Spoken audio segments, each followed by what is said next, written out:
اس سال تکمیل افتاء کا شعبہ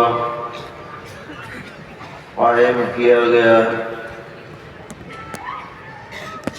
اور بحسن و خوبی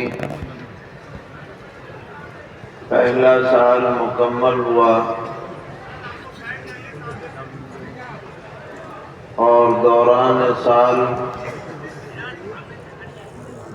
افتاء کے طلباء کی تعلیم و تربیت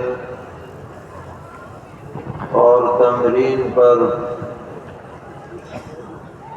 پوری توجہ دی گئی۔ اس سال میں جو کتابیں پڑھائی جاتی ہیں ان میں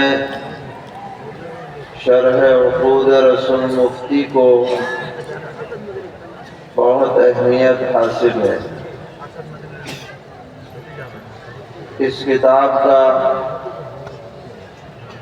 مرکزی موضوع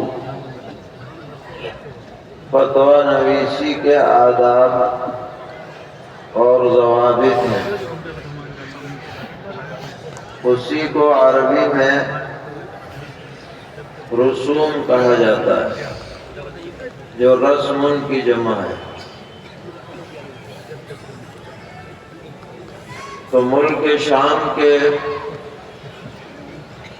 بہت بڑے فقیہ گزرے ہیں، علامہ محمد ابن عابدین شامی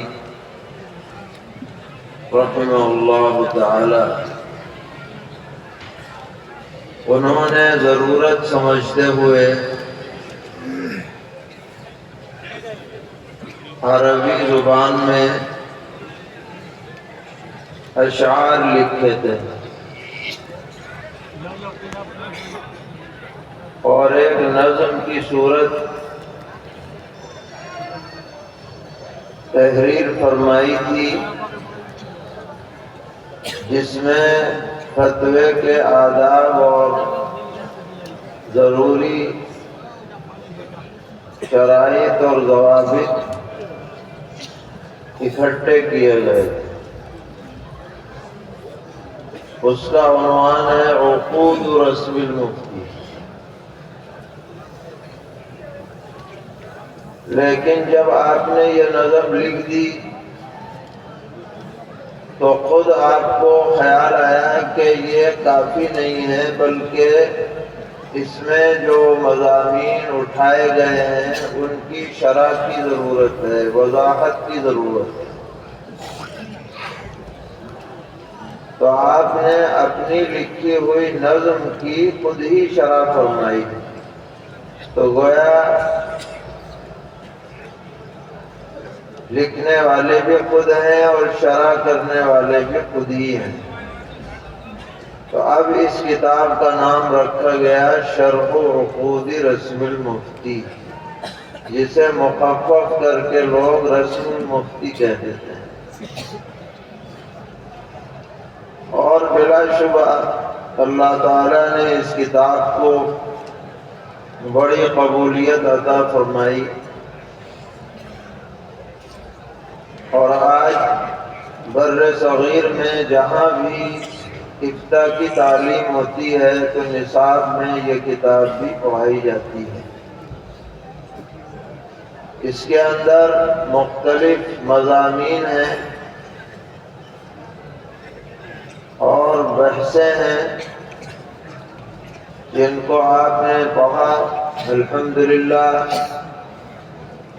آج اس کی تکمیل ہو رہی ہے۔ آخری بحث جو ہے اس کا تعلق اس بات سے ہے کہ اگر کوئی قاضی یا مفتی غیر راجح قول پر فتویٰ یا فیصلہ کر دے تو اس کا کیا حکم ہے۔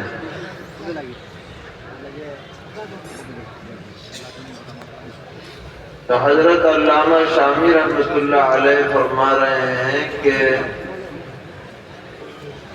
اگر وہ مفتی یا قاضی خود مجتہد ہو تو اس کی بات مانی جا سکتی ہے، لیکن اگر وہ مقلد ہے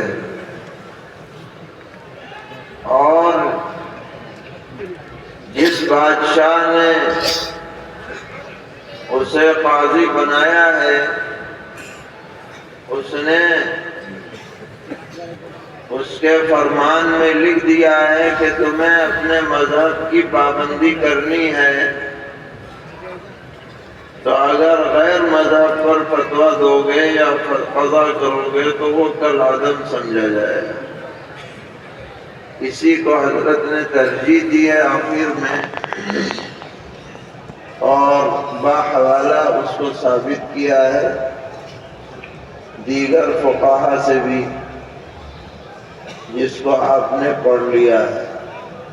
بہرحال خوشی کا موقع ہے، اللہ تعالیٰ سبھی حضرات کو جنہوں نے محنت کی ہے جزائے خیر عطا فرمائے، اور ان طلباء کو کسی مشغلے میں آگے لگے رہنے کی توفیق بخشے۔